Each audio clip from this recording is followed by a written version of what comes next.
हमारे साथ ऐसा बना रहा कि नकली गुरुओं ने जो भी लोक वेद सुनाया हमने सच्चा मान लिया, सत्य माना, और वो आज तक वो बिजली गिरी रही हमारे ऊपर।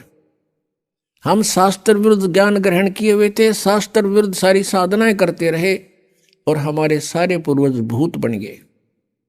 फिर उनके श्राद्ध निकलवाए। यदि साधना ही ठीक होती तो भूत बनने की आवश्यकता ही नहीं थी। और प्रेत बनने के बाद फिर वो खावेगा कि कैसा मूर्ख बना रखा था हमारे को। हमारे माता या पिता, दादा दादी जैसे भी वो शरीर छोड़ गए जो उनसे, जब वो जीवित थे दिन में 3-3 बार आहार करते थे प्रतिदिन, और फिर 364 में थे एक दिन उसकी तृप्ति के लिए श्राद्ध निकाल दिया और को पेट भर छका दिया वो नकली गुरु। तो 364 दिन वो क्या खाएंगे आपके पितर। कैसा मूर्ख बना रखा था हमारे को। या तो फिर डेली छकाओ, उसने जो गुरु जी ने कहा मैं उसका भोजन भेज दूंगा वहां पर।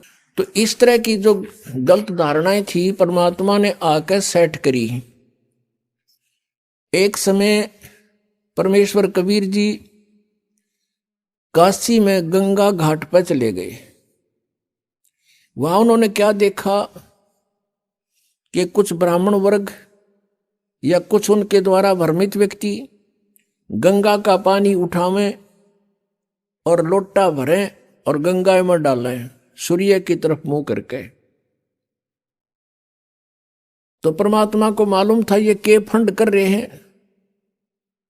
परमात्मा कबीर जी गंगा में प्रवेश हुए, गोडों पानी में, घुटनों पानी से भी ज्यादा, और वहां से ऐसे जल को पटरी से बाहर फेंकने लगे खूब जोर जोर से। अब उन पंडितों ने जो अपने पितराती पानी भेजे थे, जल चढ़ावे थे, सूर्य को जल दे थे, उन्होंने पूछा कि कबीर ये क्या कर रहा तू। परमात्मा बोले आप क्या कर रहे हो। उन पंडितों ने कहा कि हम तो अपने पितरों को गंगा जल अर्पित कर रहे हैं।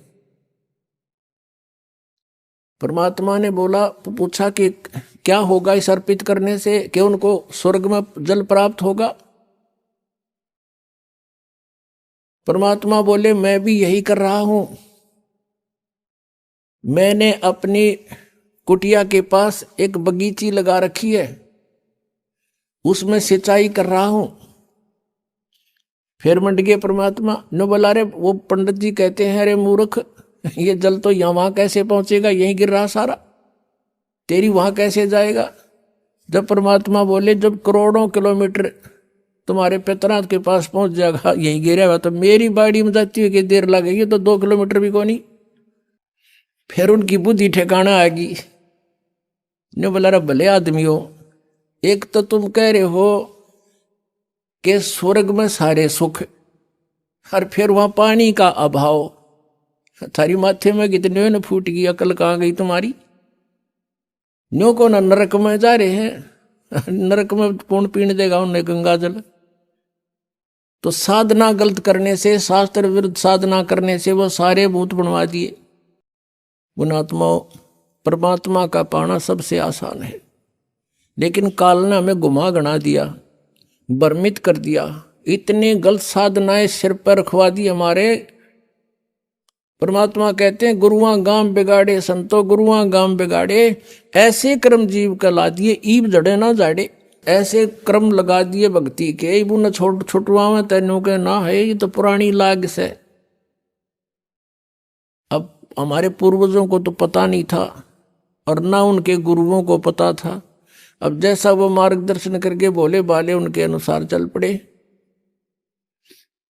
पहले तो इसे भोले व्यक्ति थे, एक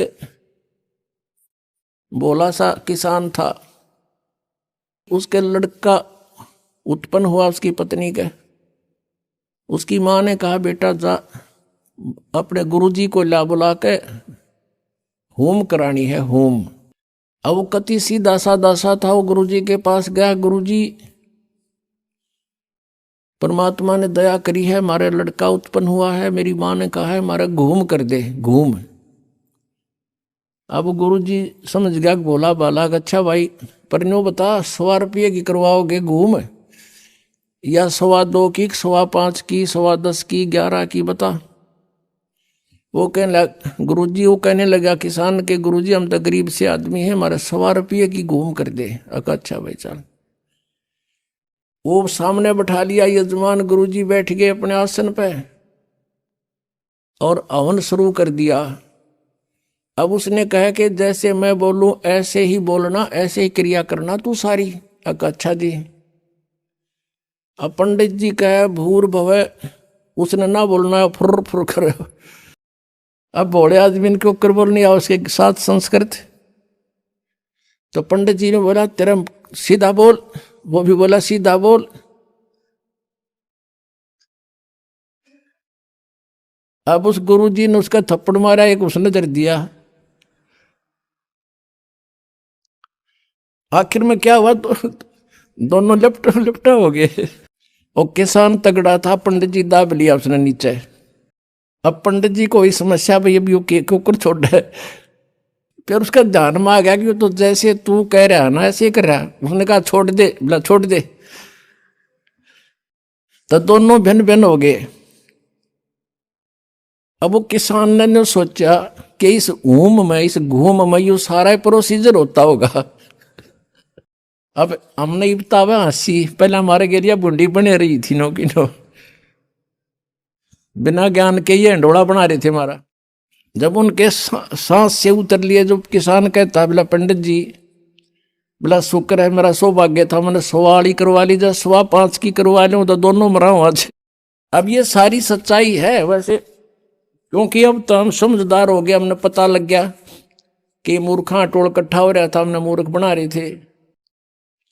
तो परमेश्वर कबीर जी ने आके हमें ये तत्व ज्ञान पहले ही समझाने की चेष्टा की थी, लेकिन शिक्षा के अभाव से हम उन नकली गुरुओं को सतगुरु मानते रहे। उन ऋषियों को, महर्षियों को जो नकली थे, उनको हम सचमुच वेद ज्ञान दाता मानते रहे, जिस कारण से आज तक हम सफर कर रहे हैं, उसको आज तक हम भोग रहे हैं। तो पुण्यात्माओं, अब भी कुछ नहीं बिगड़ा है, क्योंकि ये तो असंख्य जन्म, अनगिन जन्मों का झंझट था, अब भी निमट जाएगा, कोई बड़ी बात नहीं। परमात्मा कबीर परमेश्वर जी हमें याद दिलाया करते थे उस समय कि तुम जो साधनाएं करते हो ये शास्त्र विरुद्ध है, और श्री ब्रह्मा, श्री विष्णु, श्री शिव जी ये नाशवान है, इनकी जन्म और मृत्यु होती है, ये अविनाशी नहीं है। इस बात से पहले तो हमारे जो श्रोता थे वो दुख मान्या करते, वो फिर जाकर कहते अपने गुरुओं को कि कबीर ऐसे बोलता है, वो कहता है ब्रह्मा विष्णु महेश नाशवान है, इनकी जन्म मृत्यु होती है, इनके माता पिता हैं। तो वो नकली गुरु कहा करते थे कि कबीर अशिक्षित है, ये झूठा है, ये क्या समझे हमारे पुराणों को, पवित्र पुराणों को। पवित्र पुराणों में, सदग्रंथों में लिखा है, जो हम बताते हैं वो सत्य है, कबीर झूठ बोलता है। पुण्यात्माओं, उस समय ये बात स्वीकार हो जाना सहज थी कि कबीर परमात्मा संस्कृत भाषा नहीं जानते, अक्षर ज्ञान नहीं था। लेकिन आज हम ये नहीं कह सकते कि उनको संस्कृत भाषा नहीं आती थी, वो तो सब भाषाओं के जानकार हैं, परम विद्वान हैं। वो चींटी और हाथी की भाषा भी समझते हैं, वो सब पक्षी और पशुओं की भी भाषा जानते हैं, पृथ्वी के सभी प्राणियों की भाषा समझते हैं। लेकिन हम परमात्मा को नहीं समझ सके, यह बात न्यों बिगड़गी। अब आपको दिखाते हैं, परमेश्वर कबीर जी ने जो सृष्टि रचना सुनाई थी, धर्मदास ये जग बोराना, कोई न जाने पद निर्वाणा। यही कारण मैं कथा पसारा, इन सब से कहिए वो राम नियारा। यही ज्ञान जग जीव सुनावो, सब जीवों का भरम नसावो। अब मैं तुमसे कहूँ चिताई, त्रिदेवन की उत्पत्ति भाई। तुम्हारे तीनों देवताओं की, रजगुण ब्रह्मा सदगुण विष्णु उत्तम गुण शिव जी का कैसे जन्म हुआ ये बताता हूँ। ज्ञानी सुने सो हृदय लगाई, मूर्ख सुने तो गम ना पाई। माँ अष्टंगी पिता निरंजन, ये जम दारुण वंशन अंजन। पहले कीन निरंजन राई, पीछे से माया उपजाई। माया रूप देख अति शोभा, देव निरंजन तन मन लोभा। निरंजन कीने भोग बिलासा, माया को रही तब आशा। तीन पुत्र अष्टंगी जाए, ब्रह्मा विष्णु शिव नाम धराए। तीनों गुण का ये विस्तारा, धर्मदास मैं कहूँ पुकारा। तीन देव विस्तार चलावे, इनमें यो जग धोखा खावे। आज से 600 वर्ष पहले परमात्मा ने अपनी अमृतवाणी में लिपिबद्ध करवा रखी है ये ज्ञान। तो पुण्यात्माओं, अब पता चलेगा कौन था विद्वान और कौन है अविद्वान। एक संस्कृत भाषा के जान लेने से महर्षि नहीं बन सकता, शास्त्री तो कह सकते उसको, और वो विद्वान नहीं हो सकता। अब आपको पहले तो ये दिखाते हैं कि कबीर परमेश्वर जी ने 600 वर्ष पहले ये शब्द, ये वाणी, अमृतवाणी, तत्व ज्ञान बोला था, जो आज हमारे सदग्रंथ सेकंड कर रहे हैं। धर्मदास जी एक महान आत्मा हुए हैं। परमात्मा उनको आकर मिले थे अपने लीलावत स्वभाववश, जैसे लीला परमात्मा किया करता है। वेद बताते हैं, ऋग्वेद मंडल नंबर 9 सूक्त नंबर 86 का मंत्र 26 और 27 में कहा है कि परमात्मा अपने भक्तों के सब संकट दूर करता है। अपने रूप को सरल करके वहां से गति करके आता है। वो तीसरे मुक्ति धाम में रहता है, ध्रुवलोक के तीसरे पृष्ठ पर विराजमान है, यानी सतलोक में रहता है। और वहां से गति करके चल कर आता है, भक्तों को मिलता है, उनको ज्ञान उपदेश देता है, भक्ति का यथार्थ ज्ञान बताता है। और वो परमात्मा राजा के समान देखने जोगा है, दर्शनीय है, और वो अच्छी आत्माओं को आकर मिलता है। और परमात्मा कहते हैं, चारों युग में संत पुकारे, कूक कहा हम हेल रे। हीरे माणक मोती बरस हैं, ये जग चुगता ढेल रे। अब परमात्मा परमेश्वर कबीर देव जी, कबीर साहब जी जिन पुण्यात्माओं को मिले, उन्होंने फिर ढोल के डंके पे परमात्मा के प्रचार किया उस सच्चे ज्ञान का। तो प्रत्येक युग में प्रभु आते हैं कबीर परमेश्वर जी। सतयुग में सत्सुकृत नाम से, त्रेता में मुनिंदर नाम से, द्वापर में करुणा में नाम से, और कलयुग में वो कबीर नाम से। तो उन्होंने कहा था कि चारों युग में मेरे संत पुकारे, और हमने भी आवाज लगा लगा कर ढोल के डंके पे कहा कि हीरे माणक मोती बरसे, यो जग चुगता ढेल रे। हीरे मोती छोड़ के सत साधना रूपी, इस सतनाम रूपी सच्चे नाम और सार नाम रूपी मोती को ना ग्रहण करके ये आन उपासना, आन साधनाएं, अन्य देवताओं की पूजा रूपी डले ढो रहे हैं, कंकर इकट्ठी कर रहे हैं। तो उस समय परमात्मा की यह बात समझ में ना आई हमारा कि ब्रह्मा विष्णु महेश भी माता पिता है इनके, और अब भी यही दास के साथ यही हो रहा है। हम ये सत्य परमात्मा का दिया हुआ अब आप तक पहुंचा रहे हैं, तो कुछ जिनकी रोजी रोटी जिनका निर्वाह बाधित हो रहा है वो कूद कूद पड़ रहे हैं, लेकिन अब उनकी दाल गला को नहीं, क्योंकि समाज शिक्षित हो गया। आज से 600 वर्ष पहले परमात्मा ने कहा था ब्रह्मा विष्णु महेश नासवान, इनकी जन्म मृत्यु होती है, इनके माता पिता हैं, पर नहीं जची हमारे, पर आज जचेगी।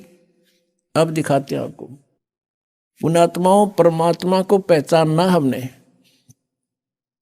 और जिस समय हमारे दृढ़ विश्वास हो जाएगा कबीर इज गॉड, फिर नथिंग एल्स, फिर कुछ भी ना बच्चे शेष, फिर तो उसके उनके द्वारा बताएगी साधना, फिर ये विश्वास हो कि यही मंत्र है मोक्ष मार्ग, यही है, दूसरा है नहीं, फिर बातें खत्म होगी। अब ये 36 ये पता नहीं 360 गुरु 360 मंत्र बना रखे इन्होंने, ये मनमाना आचरण है जो सदग्रंथों में प्रमाण नहीं है। तो सबसे पहले हमने इस अंधकार को हटाना है, अज्ञान को हटाना है, नाश करना अज्ञान का, इस तत्व ज्ञान की रोशनी में आपको लाना है। अब देखिएगा 600 वर्ष पहले परमात्मा ने अपनी सच्चिदानंद घन ब्रह्म की वाणी में, कबीर वाणी में, कबीर सागर में, जो आदरणीय धर्मदास साहिब जी ने लिपिबद्ध किया है, उसमें ज्यों का त्यों लिखा है। पढ़िए स्वयं। ये देखिएगा कबीर सागर संपूर्ण 11 भाग, खेमराज श्री कृष्ण दास बंबई से प्रकाशित है। ये पुराना प्रकाशन है, बहुत पुराना। यहां देखिएगा कबीर सागर ज्ञान सागर प्रथम खंड, कबीर पंथी भारत पथिक स्वामी युगलानंद बिहारी द्वारा परिष्कृत, मुद्रक एवं प्रकाशक है खेमराज श्री कृष्णदास, अध्यक्ष श्री वेंकटेश्वर प्रेस, खेमराज श्री कृष्णदास स्मारक मुंबई। अब हम आपको ले चलते हैं इसके बोध सागर ज्ञान बोध में। ये ज्ञान बोध और ये बोध सागर पृष्ठ नंबर 21 पर आपको पढ़ाएंगे। धर्मदास ये जग बोराना, कोई न जाने पद निर्वाणा, यही कारण मैं कथा पसारा, जग से कहिए वो राम नियारा। ये राम है, नाम इन्होंने गलत मिसप्रिंट कर दिया है कबीर पंथियों ने। यही ज्ञान जग जीव सुनावो, सब जीवों का भरम नसावो, अब मैं तुमसे कहूं चिताई, तेरे देवन की उत्पत्ति भाई। कुछ संक्षेप कहूं गहराई, सब संशय तुमरे मिट जाई, भरम गए जग वेद पुराना, आदि राम का भेद न जान्या। ये राम है, नोट नाम। राम राम सब जगत बखाने, आदि राम कोई बिरला जाने। ये नाम इन्होंने लिखा है, गलत लिख दिया, मिसप्रिंट, बाद में इन्होंने संशोधन करा अपनी जान में, लेकिन अकल तो इनमें थी नहीं। अब सचमुच यहाँ चल रहा है कि राम राम सब जगत बखाने, आदि राम माने सनातन परमात्मा, सबसे पहला प्रथम पुरातन भगवान, कोई बिरला जाने। ज्ञानी सुने सो हृदय लगाई, मूर्ख सुने तो गम ना पाई, माँ अष्टंगी पिता निरंजन, ये जम दारुण वंशन अंजन। अब इनकी माता अष्टंगी दुर्गा है, पिता ये ज्योत निरंजन काल है। पहले कीन निरंजन राई, पीछे से माया उपजाई, माया रूप देख अति शोभा, देव निरंजन तन मन लोभा। काम देव धर्मराय सताए, देवी को तुरंत दर खाए। ये धर्मराय यहाँ इस काल को कहा है। पेट से देवी करी पुकारी, हे साहब मोहे करो उबारी, टेर सुनी सतगुरता आए, अष्टंगी को बंद छुड़वाए। यहाँ टेर सुनी कहाँ हम आए, ये परमात्मा अपनी तरफ से करिए, इन्होंने गलत लिख दिया। धर्मराय यानी काल ने, निरंजन ने हिकमत की ना, नख रेखा से भग कर लेना। धर्मराय करे भोग विलासा, माया को रही तब आशा। तीन पुत्र अष्टंगी जाए, ब्रह्मा विष्णु शिव नाम धराए। तीन देव विस्तार चलावे, इनमें यो जग धोखा खावे। पुरुष गम को कैसे को पावे, काल निरंजन जग भरमावे। तीन लोक अपने सुत दीन्या, सुन निरंजन बासालीन्या। अलख निरंजन सुन ठिकाना, ब्रह्मा विष्णु शिव भेद न जाना। ब्रह्मा विष्णु महेश को नहीं मालूम आज तक हमारा पिता कौन है। तीन देव सो उसको ध्यावे, निरंजन का वे पार न पावे। अब ब्रह्म साधना ये भी कर रहे हैं पर इनको नहीं मिले वो आज तक। अलख निरंजन बड़ा बटपारा, तीन लोक जीव कीन आहारा। ये ठग है बटपारा, तीन लोक के जीवों को खा रहा है। ब्रह्मा विष्णु शिव नहीं बचाए, सकल खाए पुन धूर उड़ाए। कहते ब्रह्मा विष्णु महेश को भी मारेगा, इनको भी खाएगा। तिनके सुत हैं तीनों देवा, अंधर जीव करते हैं सेवा। होय होय। कहते इस काल के ये तीन पुत्र हैं ब्रह्मा विष्णु महेश, और ये अंधे ज्ञानहीन ज्ञान नेत्रहीन प्राणी कहते इनने की पूजा करते हैं। अकाल पुरुष काहू नहीं चीन्या, काल पाए सभी गैलीना। तीन देव और असुर अवतारा, ताको भजे सकल संसारा। गुण तीनों का ये विस्तारा, धर्मदास मैं कहूँ पुकारा। गुण तीनों की भक्ति में ये भूल पड़ो संसार, कहें कबीर निज नाम बिना कैसे उतरो पार। तीन देव की जो करते भक्ति, इनकी कदे ना हो मुक्ति। अब पुण्यात्मा कलेजा फट जा जब बुद्धिमान व्यक्ति हो। अरे 600 वर्ष पहले आकर के ये वाणी जिसना मन पढ़ कहा करते थे अशिक्षित और वेद शास्त्रों को नहीं जानता, और उन्होंने ये लिख रखा है कि ऐसा ऐसा था, और आज यही हमारे सदग्रंथों में लिखा हुआ मिल जावे तो पुण्यात्मा भगवान कौन है?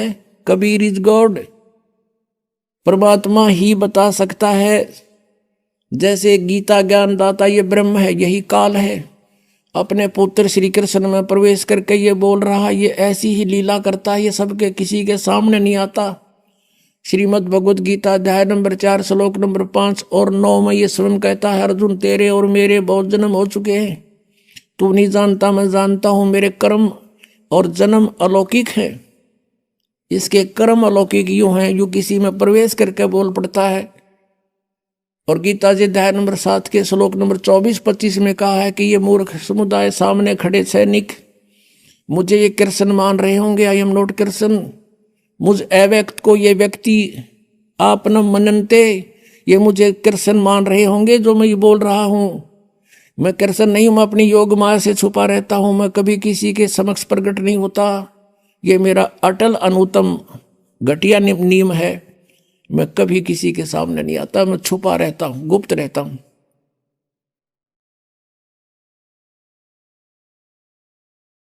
तो पुण्यात्मा ये 10वें अध्याय के दूसरे श्लोक में गीता जी में कहता है कि मेरी उत्पत्ति को न देवता जानते न ये ऋषि जानते, क्योंकि इनका उत्पत्ति करता मैं हूं।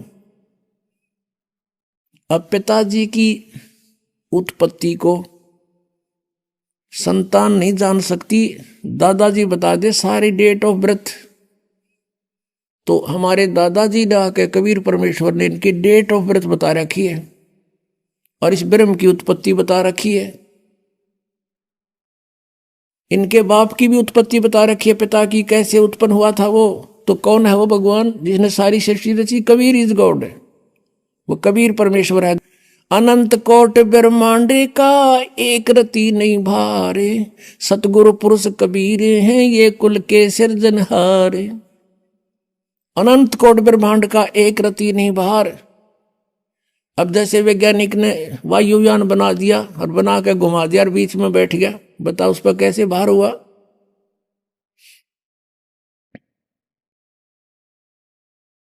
तो उस परमेश्वर ने आके हमारी को सारी ज्ञान दिया सब। अब आपको दिखाते हैं पवित्र सदग्रंथों में। देखिएगा शिव पुराण, यह है संक्षिप्त शिव पुराण, सचित्र मोटा टाइप, केवल हिंदी, गीता प्रेस गोरखपुर से प्रकाशित। इसके संपादक कौन है? हनुमान प्रसाद पोदार। गीता प्रेस गोरखपुर से प्रकाशित है। रुद्र संहिता आपके रूबरू कराते हैं सदग्रंथ की। संक्षिप्त शिव पुराण पृष्ठ नंबर 98 से 98। इसके लास्ट में थोड़ा सा यहां से लिंक करके आगे चलेंगे। 5वां अध्याय रुद्र संहिता का एंड होता है। अपने पुत्र नारद की यह बात सुनकर लोक पिता में ब्रह्मा वहां इस प्रकार बोले। अब ये 6वां अध्याय शुरू हो गया। ब्रह्मा जी ने कहा, ब्रह्मन अपने पुत्र से कह रहे हैं, ब्रह्मा जी देव शिरोमणे, तुम सदा समस्त जगत के उपकार में ही लगे रहते हो। तुमने लोगों के हित की कामना से बहुत उत्तम बात पूछी है। जिस समय समस्त चराचर जगत नष्ट हो गया था, फिर कुछ भी नहीं था, अंधकार ही अंधकार था। उस समय तत्सद ब्रह्म, यह श्रुति में जो सत्य सुना जाता है एकमात्र वही शेष था। पहले तो ब्रह्मा ने वैसे ज्ञान नहीं था, फिर भी इन पुराणों को हम अभी तक सत्य मानते रहे, उससे ही देखें तत्सद ब्रह्म। अब ये किसके विषय में संकेत है बाद में बताएंगे, पहले हम अपना उद्देश्य देखते हैं। अब 100 पृष्ठ पर देखिएगा। जिस परब्रह्म के विषय में ज्ञान और अज्ञान से पूर्ण, अब ब्रह्मा जी सबसे श्रेष्ठ वक्ता इस ब्रह्मांड का, और वो कहता कुछ ज्ञान कुछ झूठा कुछ सच्चा मैं बताऊं जैसा मुझे पता है। जिस परब्रह्म के विषय में ज्ञान और अज्ञान से पूर्ण उक्तियों द्वारा इस प्रकार विकल्प किए जाते हैं, उसने कुछ काल के बाद द्वितीय की इच्छा प्रकट की। अपने भीतर एक से अनेक होने का संकल्प उदित हुआ। तब उस निराकार परमात्मा ने अपनी लीला शक्ति से अपने लिए मूर्ति की कल्पना की। मूर्ति माने आकार होता है। जो मूर्ति रहित परम ब्रह्म है उसकी मूर्ति ये भगवान सदाशिव हैं। अर्वाचीन और प्राचीन विद्वान उन्हीं को ईश्वर कहते हैं। उस समय एकाएकी रहकर स्वेच्छा अनुसार व्यवहार करने वाले इन सदाशिव ने अपने विग्रह से स्वयं ही एक स्वरूप भूता शक्ति की सृष्टि की, जो उनके अपने श्रीअंग से कभी अलग होने वाली नहीं थी। उस पराशक्ति को प्रधान प्रकृति गुणवती माया बुद्धि तत्व की जननी तथा विकार रहित बताया है। वह शक्ति अंबिका कही गई है। उसको प्रकृति, ये प्रकृति शब्द याद रखना, ये दुर्गा के लिए है। यहाँ पर गीता जी के अध्याय नंबर 14 के श्लोक 3, 4, 5 में जब आपको दास सिखाएगा ब्रह्मा विष्णु महेश की उत्पत्ति, वहाँ कोड वर्ड है। ये वहाँ दुर्गा के विषय में कहा है प्रकृति के, ये प्रकृति मेरी पत्नी है, मैं इसके पेट में बीज स्थापित करता हूँ गर्भ में, जिससे सबकी उत्पत्ति होती है। काल बोल रहा है गीता को। सर्वेश्वरी और त्रिदेव जननी, तीनों देवताओं की माता, और नित्या और मूल कारण भी कहते हैं। सदाशिव द्वारा प्रकट गई उस शक्ति की 8 भुजाएं हैं, अष्टंगी। अब मैं तुमसे कहूँ चिताई, त्रिदेवन की उत्पत्ति वाई, माँ अष्टंगी पिता निरंजन। जिसको ये सदाशिव कहते हैं ना, ये सदाशिव ये है वो काल, वो शिव रूप धारण करके प्रकट हो जाता है अपने पुत्र का रूप बना करके। उसकी 8 भुजाएं हैं, शक्ति के 8 भुजाएं हैं। नाना प्रकार के आभूषण उसके श्रीअंगों की शोभा बढ़ाते हैं। अब प्रकृति है या प्रकृति जो सारे 8 हथियार रखती है, वो उसकी 8 भुजाएं हैं और अनेक प्रकार के अस्त्र शस्त्र धारण करती है। एकाकिनी होकर भी वह माया संयोग वसात अनेक हो जाती है। जैसे 3 रूप और बनाए थे इसने, सावित्री, लक्ष्मी और पार्वती के। जो वे सदाशिव हैं उन्हें परम पुरुष ईश्वर शिव शंभु और महेश्वर कहते हैं। अब यहां क्लियर होगा इसका। अब ये हम 101 पर आगे पढ़ते पढ़ते 101 पृष्ठ पर रुद्र संहिता, और ये 6वां 7वां अध्याय चल रहा है। वे अपने सारे अंगों पर भस्म रमाए रहते हैं। उन काल रूपी ब्रह्म ने, हो गया क्लियर, वो काल रूपी ब्रह्म है, ब्रह्मा विष्णु महेश का जो पिता है, दुर्गा का पति है। काल रूपी ब्रह्म ने एक ही समय में शक्ति के साथ, नाथ नहीं है, शक्ति के साथ शिवलोक नामक क्षेत्र का निर्माण किया था। उस उत्तम क्षेत्र को काशी कहते हैं। वे प्रिया और प्रियतम रूप, वे दोनों पति पत्नी के रूप में शक्ति और शिव, दुर्गा और ये काल रूपी भगब्रह्म जो परमानंद स्वरूप है, उस मनोरथ अक्षेत्र में नित्य निवास करते हैं। आगे देखो, देवर से एक समय उस आनंद वन में रमण करते हुए शिवा और शिव के, दुर्गा और काल के मन में यह इच्छा हुई कि किसी दूसरे पुरुष की भी सृष्टि करनी चाहिए, कोई संतान उत्पन्न करनी चाहिए, जिस पर यह सृष्टि संचालन का महान भार रखकर हम दोनों केवल काशी में रहकर स्वेच्छा अनुसार विचरें और निर्वाण धारण करें। ऐसा निश्चय करके शक्ति सहित सर्वव्यापी परमेश्वर शिव ने, काल रूपी ब्रह्म ने अपने वाम भाग के 10वें अंग पर अमृत मल दिया, यानी पति पत्नी व्यवहार किया। फिर तो वहां से एक पुरुष प्रकट हुआ, यानी पुत्र। यहां देखिएगा 102 पृष्ठ पे। अब हम यहां पढ़ेंगे, थोड़ा सा लेंगे। शिव ने कहा, उस उत्पन्न बालक से कहा, शिव ने कहा, वत्स बेटा, व्यापक होने के कारण तुम्हारा विष्णु नाम विख्यात हुआ। अब दुर्गा और काल से विष्णु का जन्म सिद्ध हुआ। अब देखिए ये 6वां अध्याय समाप्त हुआ। अब 7वें में आते हैं। ब्रह्मा जी कहते हैं देवर से, तत्पश्चात कल्याणकारी परमेश्वर सांब सदाशिव ने, यानी उस काल ने दुर्गा से संयोग करके जैसे विष्णु उत्पन्न किया, पूर्ववत प्रयत्न करके मुझे अपने दाहिने अंग से उत्पन्न कर दिया। अब पुण्यात्माओं, अब कोई शंका रही आपके कि कौन है इनका दादा, कौन है इन सब की सृष्टि, सबकी उत्पत्ति का जानकार? और परमात्मा बिना सर्वज्ञ नहीं हो सकता, सबको जानने वाला केवल कबीर इज गॉड। अब यहां पर 2 तो कंसेप्ट क्लियर हो गए कि विष्णु और ब्रह्मा की उत्पत्ति होगी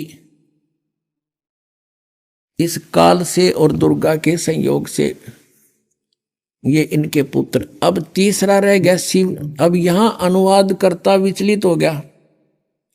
मूल संस्कृत पाठ में सही लिखा है, अब इसने अनुवाद करता केवल हिंदी है इसमें, इसने यहां गड़बड़ी कर दी। सोचा कि शिव से शिव की उत्पत्ति लिखूंगा तो मैं पागल कहूंगा, इसने वो टाल मटोल कर दी। परमात्मा कहते हैं चोर चुरावे तुमबड़ी और गाड्डे पानी में, वो गाड्डे हुआ ऊपर आवे न सच्चाई छनी ना। एक चोर ने तुम्बा चुरा लिया, सूखा तुम्बा, ये मतीरा हुआ कर, जैसे पेट तुम्बा होता है, बहुत बड़ा एक फल होता है, वो सूख जाता है, उसके अंदर से बीज निकाल देते हैं तो वो सूख कर बिल्कुल एक गेंद जैसा हो जाता, अच्छी बड़ी गेंद जैसा।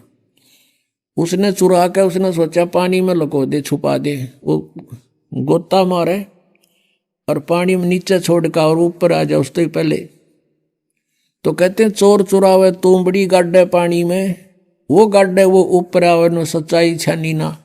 अब आपको दिखाते हैं ब्रह्मा विष्णु महेश से अन्य है जो इनका पिता है। अब देखिएगा वही रुद्र संहिता,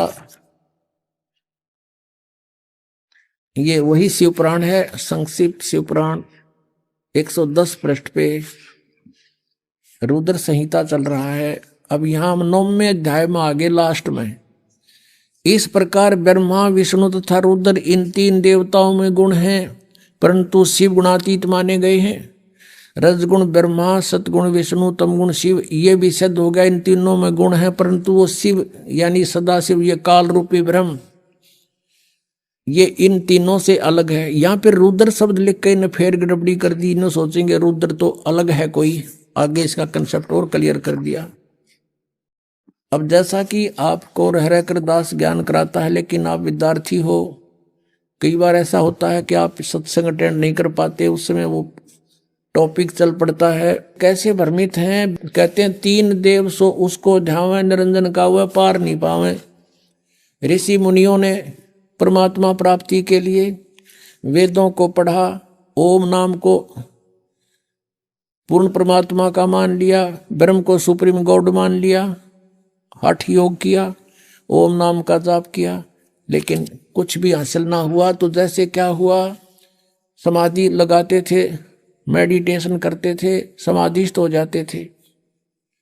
तो ये काल कैसे छल करता है, किसी को ब्रह्मा के रूप में दर्शन दे देता है समाधि दशा में, तो वो कहता है Brahma is God, Brahma is God, Brahma ही परमात्मा है, तो छुपाए बैठे अपने आप को, मैंने समाधि में देख लिया ये तो भगवान है। अब इससे ब्रह्मा जी की प्रभुता होगी, ब्रह्मा जी के भी चौड़ी काख होगी कि मैं भगवान हूं। उधर से ये काल क्या करता, किसी दूसरे ऋषि को विष्णु जी के रूप में दे दिया दर्शन, अपने पुत्र विष्णु के रूप में। उसने सब जगह ढिंढोरा पीट दिया कि ये खुद मालिक है, ये पूर्ण परमात्मा है, हजरो अमर है, यही सर्व शक्तिमान है, यही तीन रूप बना लेता है, ये विष्णु इज गॉड। इस बात से विष्णु जी फूल गए, आई एम गॉड। किसी को ही अपने पुत्र शिव के रूप में दर्शन दे दिए, तो उसने शिव जी को सर्वेश्वर बता दिया, महेश्वर मृत्युंजय काल सर्वेश्वर बता दिया।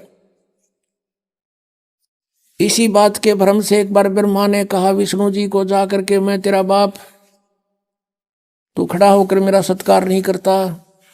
विष्णु जी कहते मैं तेरा बाप, तो मेरी नाभि कमल से उत्पन्न हुआ है। ब्रह्मा कहता मैं सारी सृष्टि का रचने वाला हूं, तू मेरा पुत्र है। इस बात पर गुट बाज गया, दोनों का झगड़ा हो गया। तो जब काल ने ब्रह्म ने देखा कि ये तो लड़ मरेंगे, उन्होंने उसके बीच में एक पिलर खड़ा कर दिया, तेजों में स्तंभ। ये लड़ना छोड़ गए, उसकी ऊपर नीचे ढूंढने लगे, खोज करने लगे इसका एंड कहाँ है।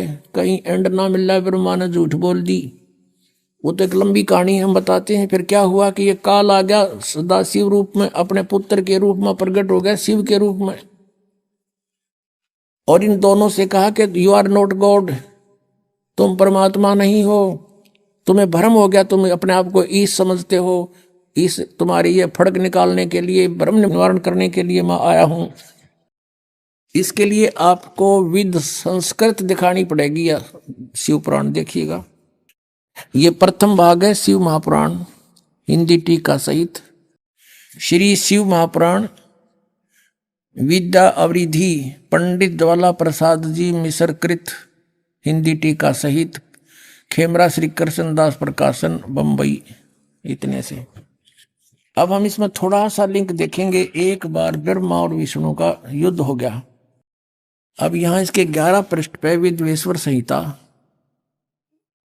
विद्वेश्वर संहिता भाग 1 अध्याय 6 में नंदीकेश्वर बोले, नंदीकेश्वर यानी शिव का वाहन बताता है।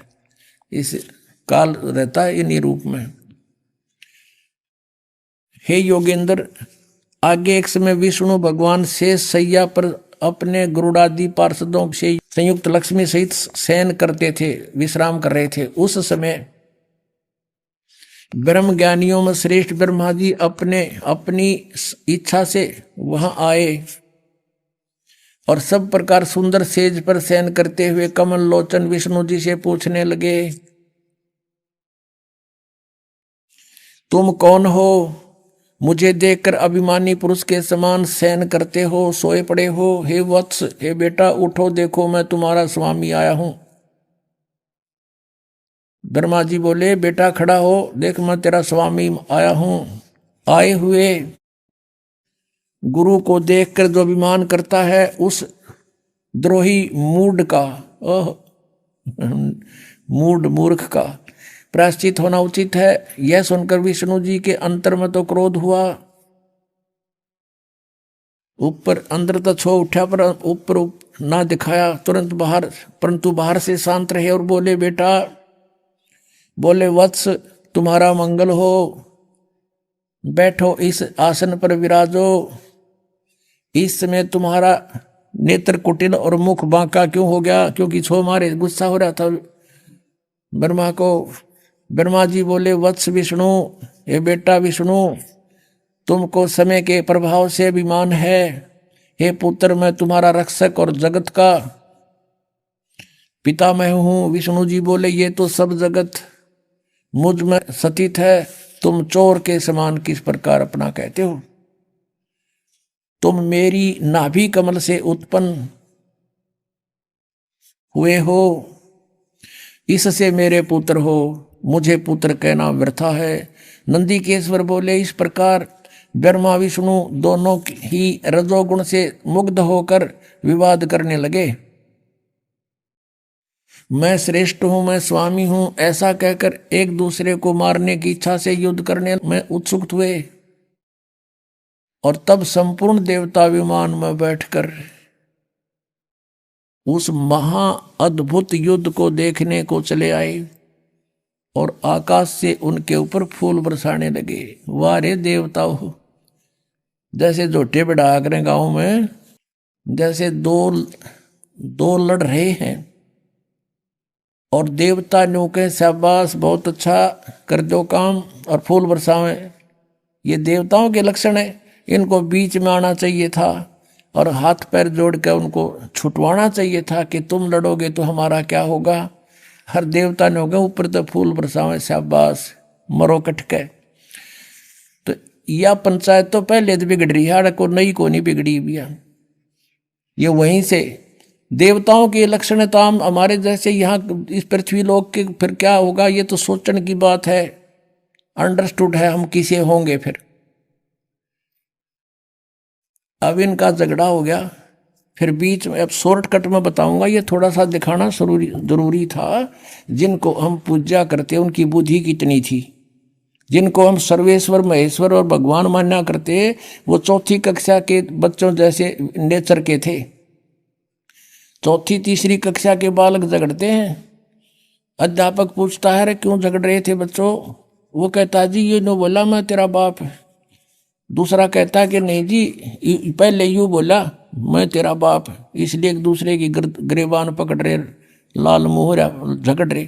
तो हमारे भगवान जिनको हम परमात्मा सुप्रीम पावर मानना करते बड़े उनकी बुद्धि उन चौथी कक्षा जैसे बच्चों के जैसा स्वभाव था इनका। ये आपके समक्ष दास अपनी तरफ से नहीं कह रहा कि इन आचरणों को देखकर हम पहचानेंगे हु इज गॉड, कौन है वो परमात्मा। अब आगे क्या हुआ?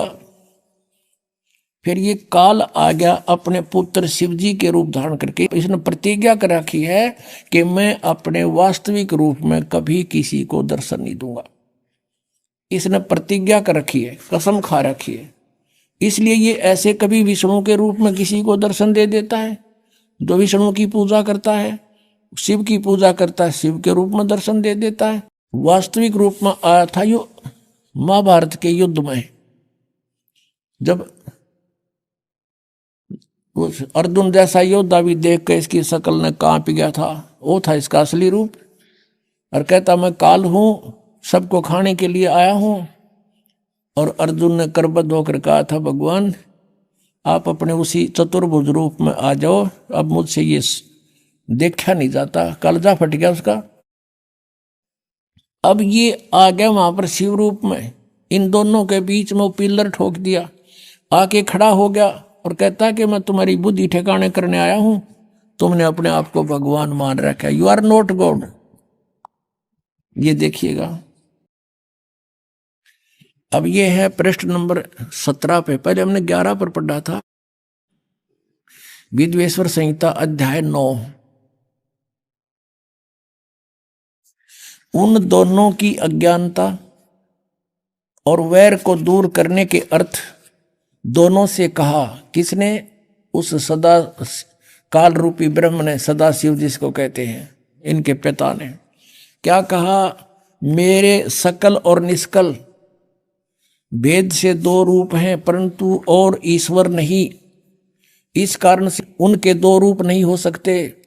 पहले सतम रूप यानी वो पिलर रूप में खड़ा हो गया था और पीछे मूर्तिमान रूप धारण किया। इसमें ब्रह्म निष्कल है और ईश्वर रूप सगुण है। यह मेरे दोनों रूप सिद्ध हैं, दूसरे किसी के नहीं। और देखो कमाल करते नहीं हो सकते। इस कारण तुम दोनों को अथवा दूसरों को ईश्वरताओं की प्राप्ति नहीं हो सकती। तुमने जो अज्ञानता से अपने को ईश यानी भगवान मान लिया, ये बड़ा ही अद्भुत हुआ। उसको दूर करने को ही मैं रण स्थान में आया। तुमने जो अज्ञान से ब्रह्मा और विष्णु को कह रहे हैं, उनके पिता ये काल, अपने को ईश मान लिया। तुम ईश नहीं हो, यू आर नॉट गॉड। ये बड़ा ही अद्भुत हुआ। उसके दूर करने कोई मरण स्थान में आया। अब तुम अपना अभिमान त्याग कर मुझ ईश्वर में अपनी बुद्धि लगाओ।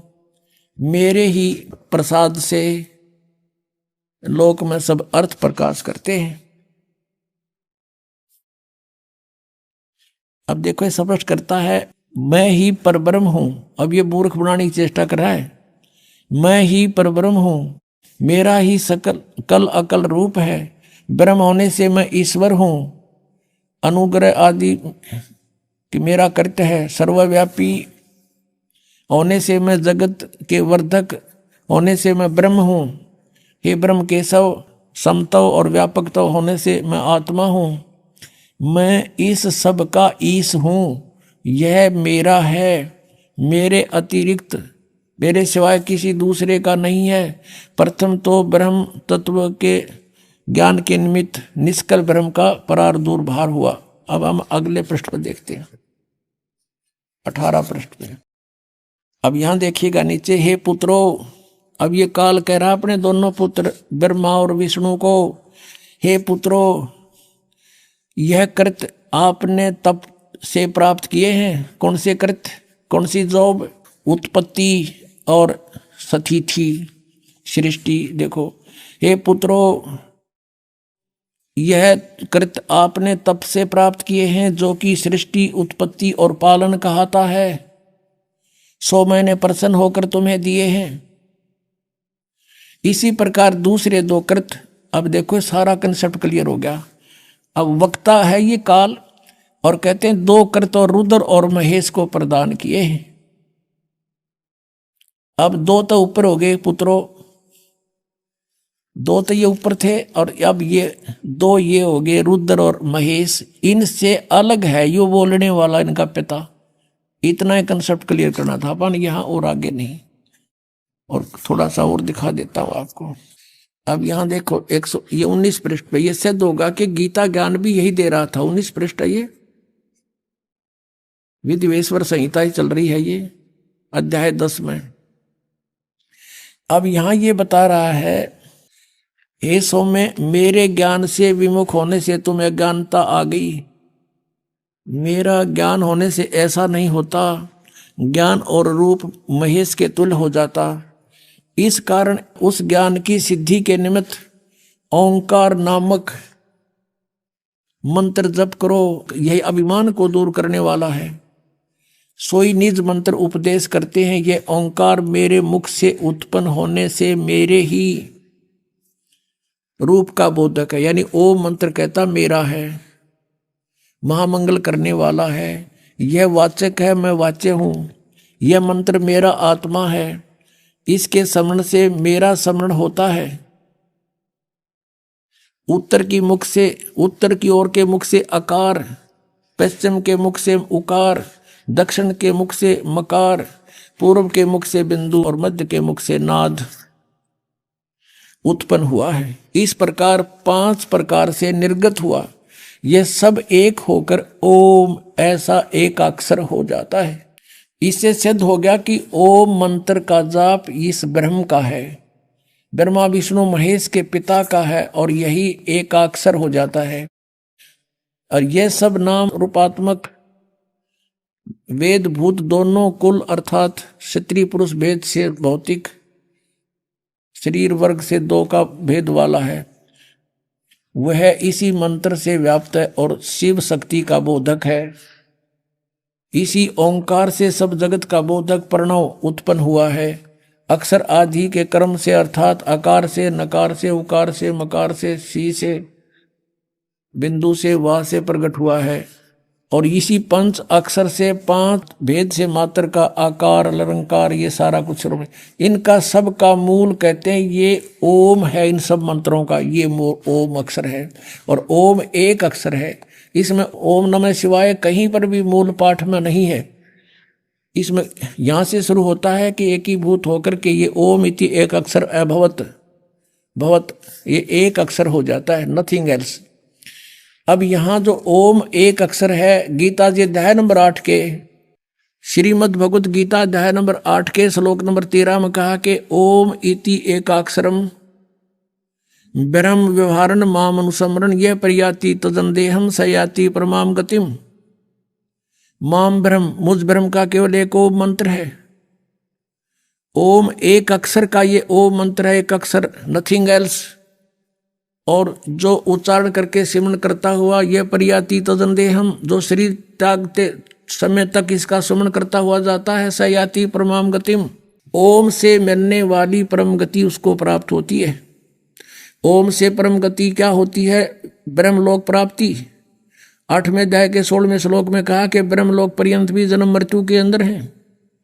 अब हम अपने उस टॉपिक पर आते हैं कि इसलिए गीता जी अध्याय नंबर 18 के श्लोक नंबर 62 में गीता ज्ञानदाता कहता कि तू सर्वभाव से उस परमेश्वर की शरण में जा, उसकी कृपा से तू परम शांति को और सनातन परम धाम को प्राप्त होगा। श्रीमद् भगवद गीता अध्याय नंबर 17 के श्लोक 23 में कहा कि ओम तत्सत इति निर्देश है ब्रह्मण त्रिविध समर्थ है। ब्रह्मण माने सच्चिदानंद घन ब्रह्म, परम अक्षर ब्रह्म, पूर्ण परमात्मा सतपुरुष का ओम तत्सत 3 मंत्र का जाप है, नथिंग एल्स।